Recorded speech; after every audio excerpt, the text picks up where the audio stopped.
I do something, the work I do, I call essence work. I suppose it's a kind of counseling or guiding or coaching. Uh, and for me, what I say essence work is, it's a practice of mindfulness and self-inquiry. So what does that actually mean?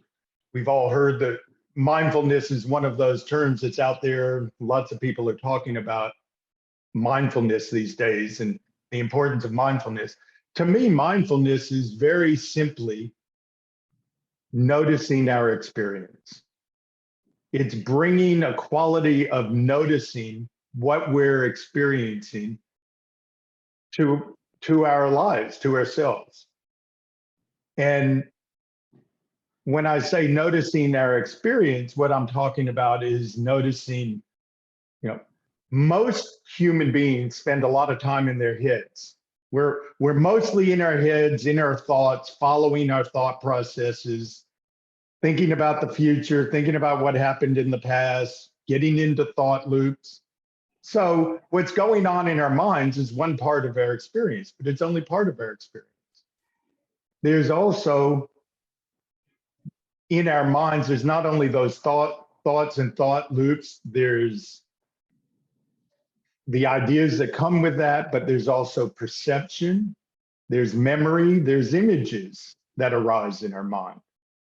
So our mind actually contains a lot of information beyond the thoughts that we tend to reside in.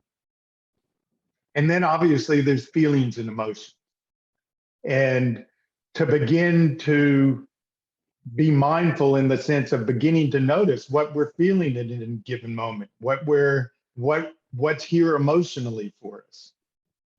But then there's a third area, which is what's happening in our bodies. What are the sensations, the energetic qualities that we're experiencing? And if we begin to pay attention to that, we can begin to notice lots of energy that arises. Say somebody says something where they seem angry and we feel this energy arise in us with an angry reaction. So it's not just that there's an emotion possibly of anger back with the person that's angry with us, but there's a tremendous amount of energy with it, and that creates particular sensations in our body. So for me, mindfulness is beginning to be aware of what we sometimes talk about as three centers of experience: the head center, the heart center, and the belly center. The belly center is where the bodily sensations, the energetic qualities arise, the instinctual energies arise. The heart center is where our feelings and emotions arise, and the head center is what I talked about earlier, the thoughts, ideas, perceptions, memories, that sort of thing. So we bring a quality of mindfulness to our experience, to what is happening for us right now. Like I could ask right now, what are each of you feeling in your bodies? What's happening in your arms and legs? What are the sensations you're experiencing in your arms, in your legs, in your feet, in your hands? What's happening in your torso? What's happening in your belly besides the food that you've ingested? Or, there's all of us are having bodily experiences at any given moment. And then the second part of this work is bringing a quality or a sense of inquiry, like to inquire into and be curious about what's here.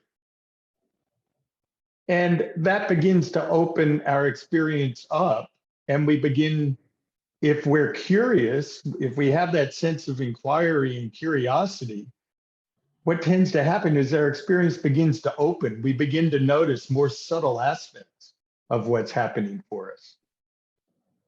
And why is this important? For me, it's important because as we bring our attention back to ourselves in this sort of way, with a curiosity and sense of inquiry, and we begin to notice what's here, there's the possibility of coming more in contact with all of our potentiality. And it may be that what's here is some sort of interference that is getting in the way of our potentiality being available, being able to flow and express through us. So then we might have to do some work with whatever the interference we're experiencing. But if we come back to ourselves, usually if we're feeling something, if we go back to challenges and difficulties, that usually brings some sense of discomfort, feeling uncomfortable, some sense of unpleasantness. And all of us are more or less trained that if there's something that's uncomfortable, that's difficult, that's unpleasant, we've got to go out and find a way to get something more pleasantful, more comfortable, more something that'll bring us ease. We think we have to go out, like we're struggling financially. We're all convinced if we just get the right amount of money in the bank account with the right size house and the right kind of car, all those issues that we experience in relation to financial struggle will go away. But probably all of us have known people who are doing really well financially, but believe they're going to lose it all at any given moment. So having money didn't necessarily resolve their financial struggles. And this is true in any aspect of our lives, that we think that we believe the way that we're going to have some sense of value and have a sense of worth is by how much money we have in the bank, or the relationship we have, and the job we have, whatever it is, that's going to give us the sense of worth and value. But if a sense of worth and value is really missing, it doesn't matter how successful we are in the world, it's not going to fulfill us. And why are there so many successful people, whether it be successful athletes or musicians or actors or people who've done well in the stock market or whatever, who crash and burn? Whatever it was that they achieved did not bring them that sense of self-worth and value. So there's something missing inside us. And again, if we come back to ourselves and back to whatever might be here, it might be a sense of something getting in the way, not letting us feel a sense of worth or value.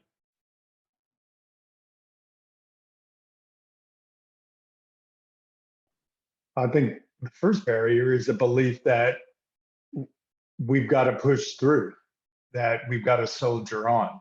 I think that's in our culture, particularly Australia, New Zealand, and I come from the US, Western culture, and particularly for men, there's this concept of pushing through, soldiering on, and a belief that we've got to do it on our own, and that if we need help, that's some sort of weakness. And it's kind of crazy, but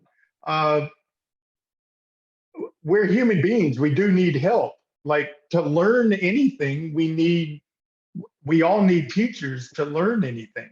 If you want to learn how to play music, you've got to find a good music teacher for whatever instrument. If you want to learn about banking, you've got to go study finance or whatever. You've got to find teachers that teach you. If you want to learn carpentry, you've got to become an apprentice and work with a qualified carpenter that can teach you. So we all need people that can help and teach us. But for some reason, when it comes to working through difficulties or issues that each of us might have individually, we believe we're supposed to do it on our own. And if we have to go work with someone as a support person, whether it be a mentor, a coach, a therapist, whatever, counselor, whatever it might be, that's some sort of weakness.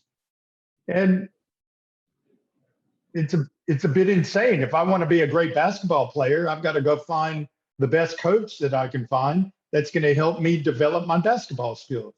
If I want to get through difficulties that I might be experiencing in my life, I need to go find somebody who knows about that, that can help guide me to learn how to work through those things. And to see it as a weakness, we have this belief. Certainly, what I'm suggesting can have a sense of vulnerability, like recognizing our own vulnerability.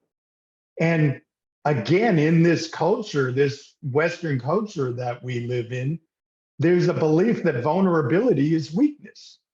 Vulnerability is not weakness. Vulnerability actually involves a particular kind of openness to ourselves, openness to life. It takes tremendous strength to allow vulnerability. But the belief is if we're vulnerable, we're weak.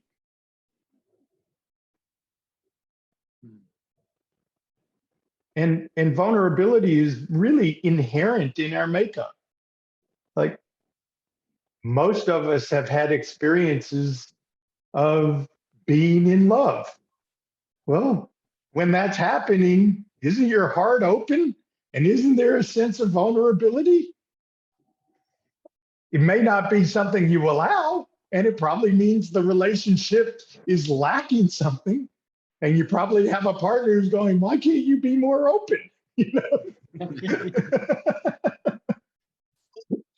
And it's like, oh, I'm afraid if I'm more open, I'll be vulnerable and weak. It's not true.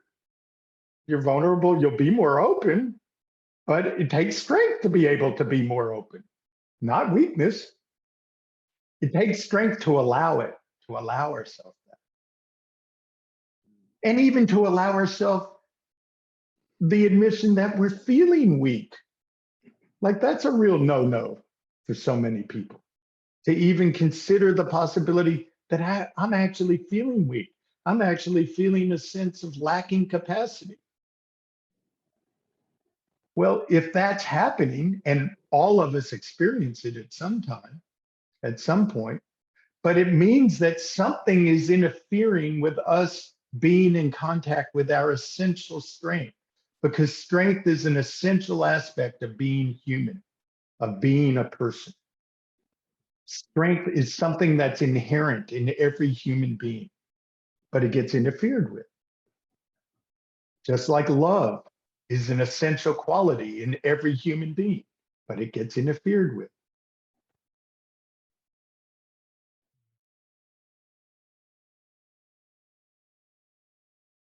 I mean, the transformations can be really remarkable, because as you see people come back to themselves and begin to have more contact with what we could say their true nature, who they truly are, more in contact with themselves and their potentiality, it's pretty magnificent.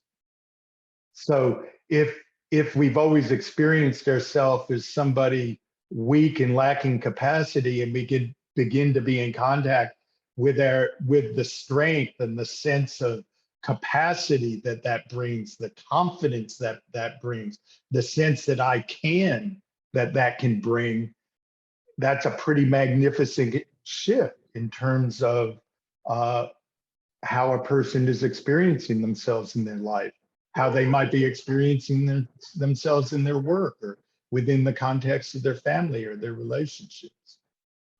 So the shifts are, what I see is pretty magnificent when people do the work, with stay with it and work through whatever is getting in the way of being themselves fully.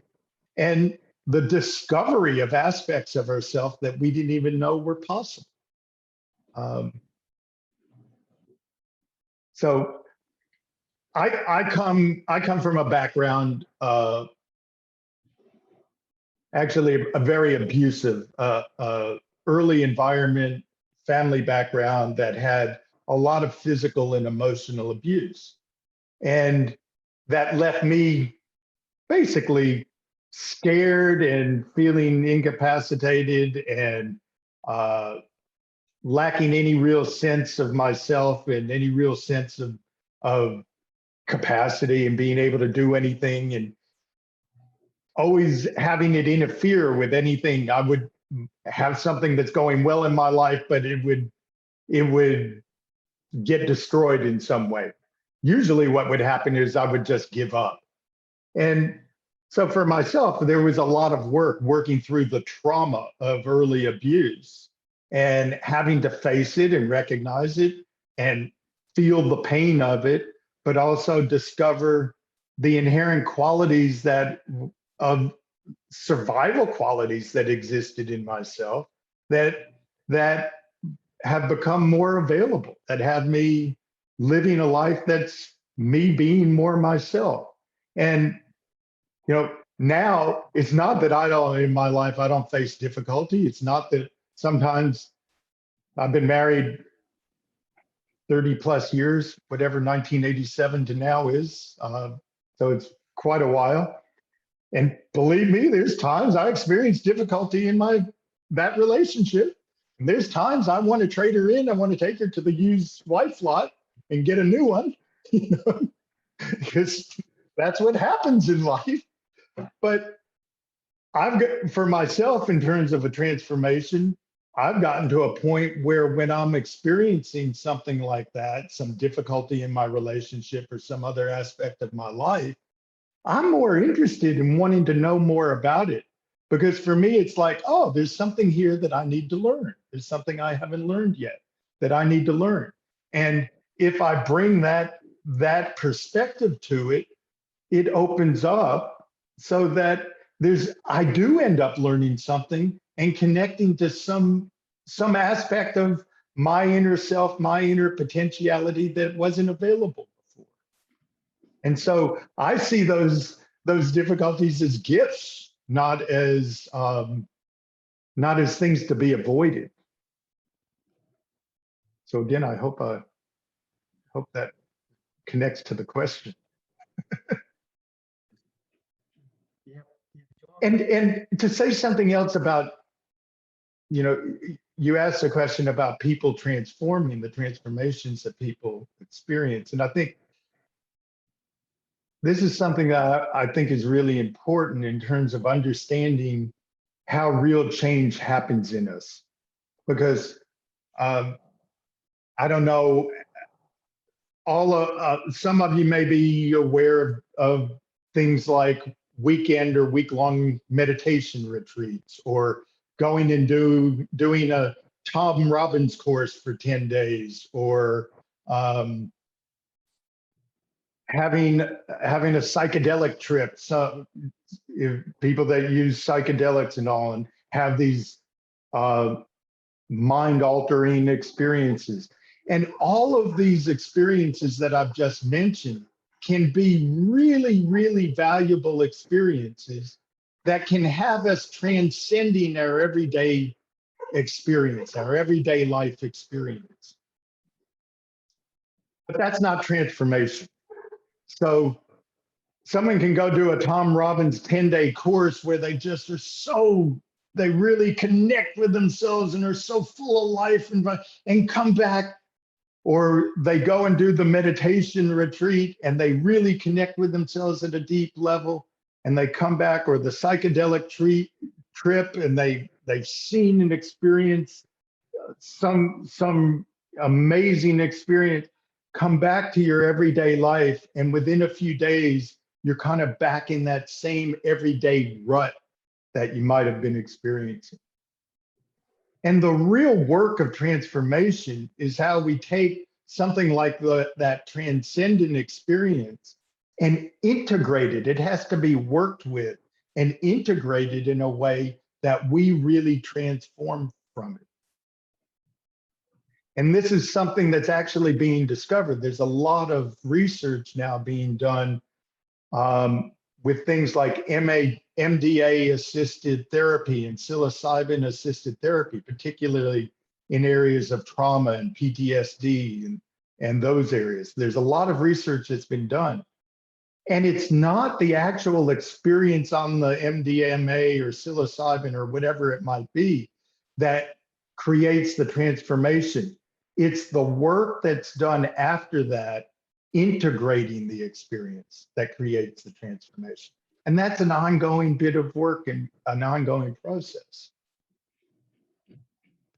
So I just want to just bring into the picture the difference between having a transcendent experience and having an experience of transformation, where we really transform in terms of the person we are, where we come to a place where we really feel like we're more in contact with ourselves and who we truly are. And that's living through us and expressing through us in the various areas of our life.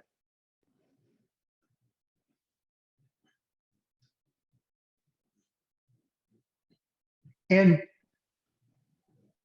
I mentioned earlier the way that we go out from ourselves to try to get in the world, get in our life, whatever it is that feels like it might be missing for us, whether it be money or love or success, value, a sense of worth, whatever it might be. And so we think we're going to go get it from out there and that's going to fill us. And we don't recognize that actually all those qualities exist in us as true human beings, fulfilled human beings. And that if we come back and we discover those aspects of ourselves, that's what we bring into the world, into everything we do, everything we touch, everyone we come into contact with. So it's, as I begin to connect with my inherent sense of value and self-worth, I bring that in. Everything I touch is imbued with that.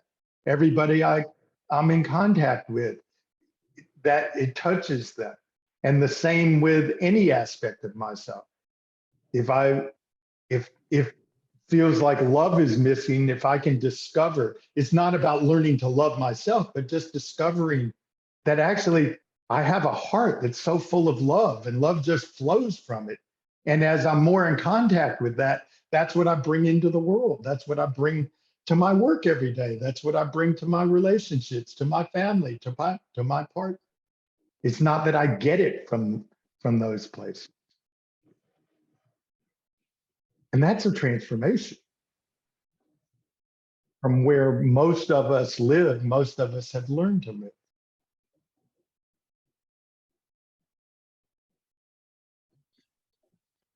I hope we're recording this.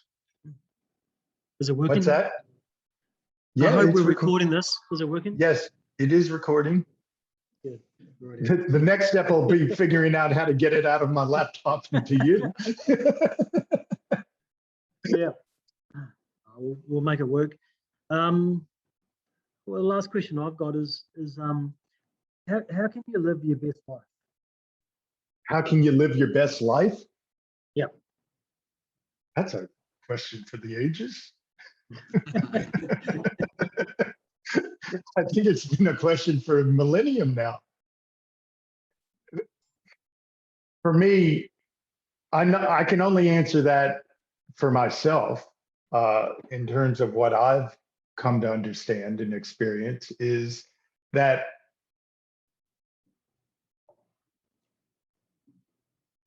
somewhere in my life, I learned to turn the lens backwards, to come back to myself and to make learning about myself and self-discovery my primary job, the primary work of my life. And it's opened up a lot of cans of worms. At times it felt like it was opening up Pandora's box, because what was here inside me was all the old hurts and pains and traumas that I had experienced. But it also, it's had me coming to a place where I feel like I am living the life I'm meant to be living, and the best life I can live. Not that there's not work to continue, Not that there isn't still more to learn and to understand, but just being interested in that process and that discovery, uh, to me, is how we begin to live the best life we can live and the best version of ourselves. And for any of us that have children, it has us bringing to them, we begin to model for them something that is a tremendous gift for them, that will buy them well throughout their life. So a lot of people that I work with will ask me, what can I do to help my kids? And I always have the same answer, which is work on yourself. If you work on yourself, you're helping your children.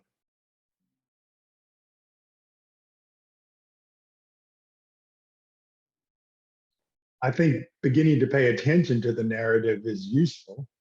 I don't tend to work from changing the narrative, changing ourselves, because that can be beneficial.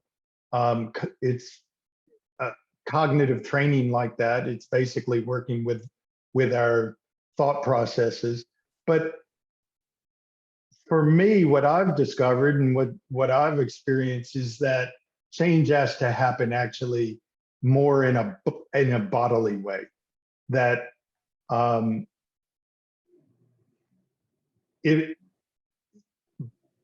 so if we begin to understand what's happening in our bodies and begin to recognize the states that our bodies are in. So our autonomic nervous system is determining the state that we're experiencing in terms of a nervous system state, whether we're in a place where we're feeling safe and relaxed, a state of what's called homeostasis, where health, growth, and restoration can take place, or whether our nervous system has taken us into a threat response of fight and flight, or a shutdown and collapse, or even a freeze, which is stuck in between the two.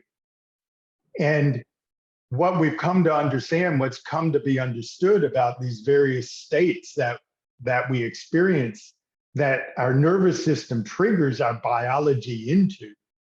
Like when we're in a state of fight or flight, like you get angry and I start to feel angry, and suddenly we're in this fight or flight state, the two of us.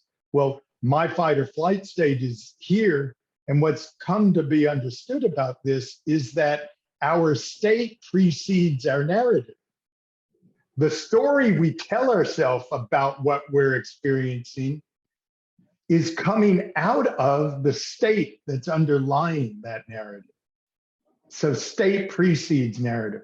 So narrative can be useful to help bring us back to see the state that we're in, the state that we're experiencing. And if I can begin to recognize that I'm actually in a threat response, my system is taking me into a threat response of fight or flight or freeze or whatever it is. If I can begin to recognize that, there becomes the possibility of doing something that can bring my system back into a sense of a state of regulation. And then the narrative really shifts. When we're feeling safe and relaxed, the narrative changes entirely. So what was feeling hopeless and impossible begins to have a sense of not only possibility, but excitement with it. And maybe even joyfulness. So that's how I tend to work with narrative. Right.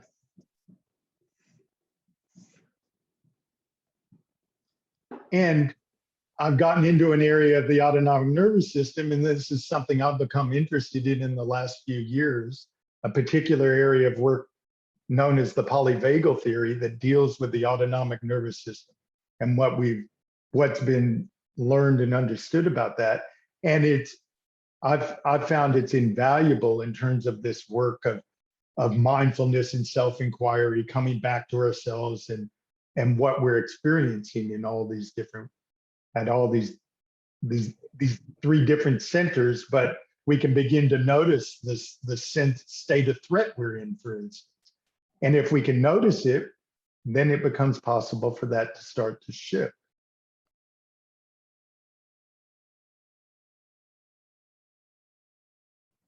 Well, in my work, I generally teach a couple, in the beginning, a couple of practices. One is a sensing practice that we do for 5 or 10 minutes a day, which just takes us through a circuit of the body, starting with the toes of the right foot, right up the leg, and then the hand and up the arm and across the shoulder and down, just sensing each part, like the foot, the heel, the ankle, the lower leg, the knee, the upper leg. We go through a circuit, and then once we've gone through the circuit, we add just sensing our arms and legs and hands and feet all simultaneously at the same time, just being aware. And we add looking and listening to it. So sensing our arms and legs and hands and feet and fingers and toes while we look and listen. And that, it sounds very simple, but done over time becomes a very powerful practice of bringing us back to ourselves and back into our bodies, and actually back into developing a sense of presence, of being present in ourselves. So that's one of the more useful exercises, and I can try and find a recording of it and maybe get it to Trevor, that takes you through that. And the other is really any particular kind of meditation practice becomes useful, because what meditation practices do is they train our attention. They train us to focus our attention in specific ways. So in this work that I do, we teach a belly-centered meditation where we bring our attention to the center of the belly and work to hold our attention there. And invariably it goes away, and then we bring it back and it goes away, our mind goes off. And when we notice that, we bring it back, and we do that through the meditation, but also throughout the day while we're going about our daily life, just bringing our attention back into our belly. And what happens over time is each and every time we bring our attention back, that muscle of attention gets stronger, and we tend to become more centered and grounded in our belly, which we talk about the belly being the center of gravity for being present, for being in the here and now, if you like.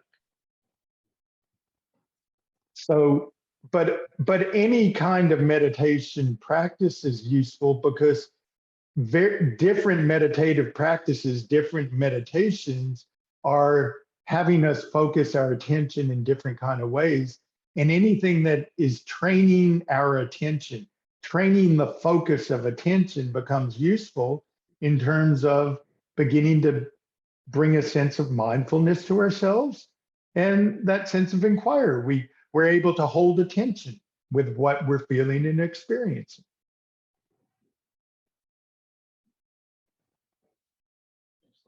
Thanks, Mark. That's yeah, that makes a lot of sense. So obviously having connectivity with your body, and then bringing yourself to a central point of attention. If you do that consistently, if I'm right in what you're saying, you'll learn the effects that you're having on or the environment is having on your body. Yeah. Which then you can say, okay, there's something wrong. Something wrong, something right, Yeah. Certainly as we come back to it, developing the capacity to be more present, more here, more in ourselves, opens up the possibility of our potentiality being available. And probably many of you saw that Michael Jordan documentary. How many of you here saw that documentary that was on this past year?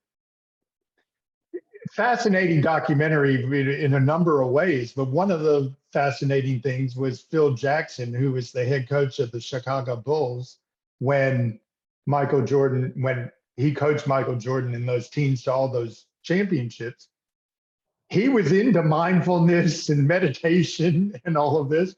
And he had the team doing all this stuff because what he wanted was them being present on the court, not being in their heads, but being present and being able to respond spontaneously to whatever was happening in the moment.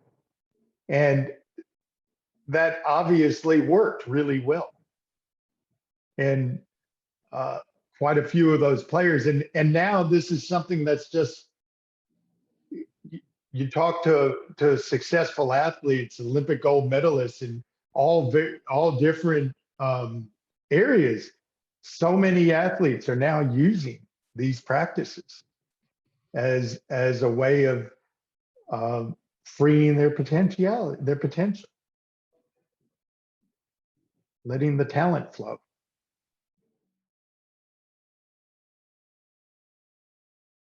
I have a website called, what's the website? Essencework.com.au.